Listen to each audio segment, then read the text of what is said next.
All right, so my name is Chrystal. I've been with Reach Out probably about 5 years now. A friend of mine invited me one day and I just came for a service and we just kept coming. We love it here. It's like a big family for us. So what I want to talk about today though is something that happened for me a few months back. A little bit of background about that. So in 2009, I was diagnosed with systemic lupus. And if you know anything about autoimmune disease, you know that it just does whatever it wants.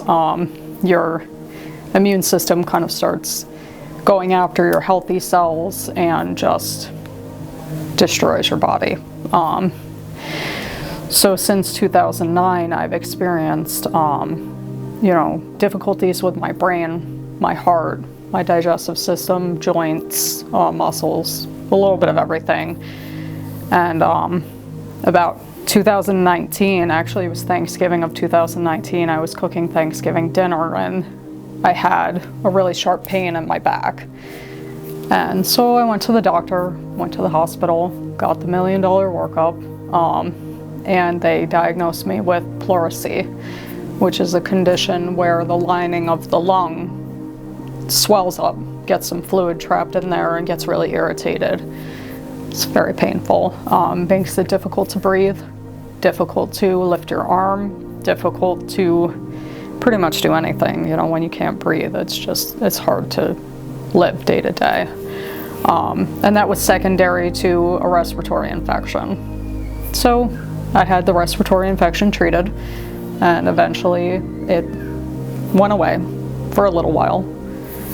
And a couple of months later, I had another respiratory infection, followed immediately by pleurisy again. And that was just something that started happening more and more frequently since 2019. So right around probably 2021 was my second bout of COVID. We all know, we're coming out of a deadly pandemic here, and I think almost everybody had COVID at least once. And after I had COVID the second time, the respiratory infections and the pleurisy were just back to back. And it got to a point where my left lung was so inflamed almost all the time that I couldn't take a breath without pain. Everything I did was painful. Speaking was painful. Sleeping, I couldn't roll on my left side. When my then 2-year-old daughter wanted to be picked up, the pain was blinding. And it went on. The doctors did the x-rays and always just antibiotics and prednisone, steroids, pain medications, but nothing really stopped it. It just made it so that I could skate by day to day. And there were mornings when I would be in the shower and my, shower thoughts, prayers would be, God, if this is how you're gonna take me, please just do it. Because nobody really thinks about breathing until you can't do it.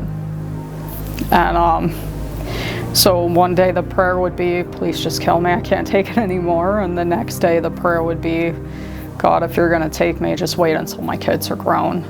I just want to live long enough to see them grow up. And that probably sounds a little bit dramatic, but the truth is, when every single breath is a struggle and every time you inhale is just pain, that's kind of where your mind goes. You just think, I can't keep living like this. So roughly 2 years, just pleurisy back to back. It was to the point where even when I wasn't technically struggling with the pleurisy, the inflammation never went away in between. It was just so close together that the pain was always there. I got used to it as part of life. So February of this year, 2023, we were here at Reach Out, as we are most Sundays. And at the end of the service, Pastor Carl had said, I want to do something a little different this time. And he had these little vials of oil. And I'm like, okay, this is interesting. Where's he going? I grew up in the church. Do I believe in miracles? Absolutely, I do. Do I believe they happen to people like me? I didn't. No, not at all. I was like, that's kind of olden day stuff. That's stuff that people don't experience anymore. So he said, I want to go around and I want to ask if anyone needs prayer for any specific situation. And what I'm going to do, he says, is take a little bit of this oil and just put it on your palm and I'm going to pray with you. And I looked at my husband and I was like, this is a little odd. I'm just being honest. But I realized when he asked if anyone needed prayer to put your hand up, my hand was up. I don't recall putting it up. It was up. And Pastor Carl came over to me and he said, what's going on with you? And I told him, I just can't breathe.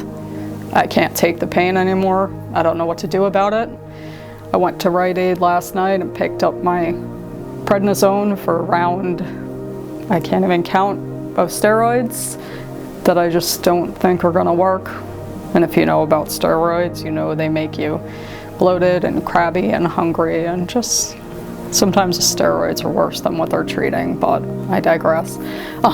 So I said to him, I don't know what to do anymore. I can't breathe. I can't speak. I can't think. I can't move my arm. I can't sleep. I don't know what to do. So he sat down next to me and he took my hand and he put a little oil on my palm and he prayed with me. And as he was praying, I felt almost a tingle, kind of like can't even really describe it, but just in my back. And then for the first time in 2 years, I took a breath without pain. And I started to cry, and I sat down and I looked at my husband and I said, it doesn't hurt. And my husband was like, that's odd. Both of us kind of, weren't expecting that.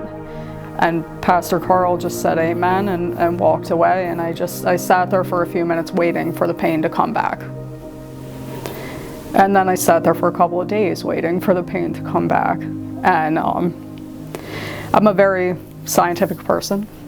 Since I was a child, I have always needed to know why. So I could never just accept at face value that something happened. I had to know what made it happen. How do we make it happen again? What's the science? So of course, for the first few days, I was like, there's a science here. I don't know what the science is, but there's science. Toward the end of that week, Pastor Carl reached out to me and he said, how are you feeling since I prayed with you? And I said, I feel nothing. I feel no pain. And it was incredible because for me at that time, I was still thinking to myself, the pain's gonna come back. I know it is because it always does. But even if it was only that few hours in the beginning or that few days or a week or two, even just that short period of time without the pain was miraculous for me. And so I told Pastor Carl, it's amazing that I don't feel the pain. So I thought to myself, I was like, what is the science? What caused the pain to go away? What made it stop? Because once again, do I believe in miracles? I believe miracles are for other people, not for me. Because I'm me. I have tattoos and I do crazy things and I'm not the kind of person that God gives miracles to. And so the time passed and I kept thinking to myself, it's gonna come back. It's gonna come back. Here we are 3 months later. It's been 3 months, and in that time I've had 2 more respiratory infections. I had my tonsils removed. I've had lupus. Do I still have a lupus? Of course I do. That doesn't go away like that. But for the first time in years, I haven't had pleurisy. I can breathe. My lungs don't hurt. My arm doesn't hurt. I feel like I can live again. And I think the best part about it is I feel like I have hope that even if it does come back, because I still I'm a human being. I'm still sitting there waiting for when it's going to come back, because it always does. 3 months is the longest period of time in 2 years that I've been able to breathe without worrying about the pain of my next breath. Now, what would you say to people who are watching this and they're going, maybe not through the same thing, but through an illness where they've been also trying, they already know that they're used to, just like you were saying, what would you say to those people who maybe don't have any more hope of their healing? That's exactly where I was. I had no real hope of healing. It was just kind of hoping that the next medication would give me enough relief to get by. And to be very, very honest, I even thought, prayer just wasn't going to be enough, because I just thought when you have an illness like this, you just learn to live with it and you just deal with it. And it wasn't even my faith that gave me this freedom that I've had the last few months from the pain and the suffering. It was the faith of the people around me. Pastor Carl prayed with me, and my husband prayed with me, and my mother prayed with me, and their faith gave me just enough. Since I was a child, I've always heard of the faith the size of a mustard seed. As a matter of fact, as a teenager, I had a little necklace that had a mustard seed in it. But I never really got the significance of that. I always heard people saying all it takes is that little tiny speck of faith, but it never really got through to me. It never had any significance to me until I realized that my little tiny speck of faith in the form of hope that anything would help was all I needed, combined with the strength of people whose faith were stronger than mine. So what would I say to people going through the same circumstance? Just pray and just have just even the tiniest amount of faith is enough. All right. Thank you so much for sharing that. Absolutely. Thank you.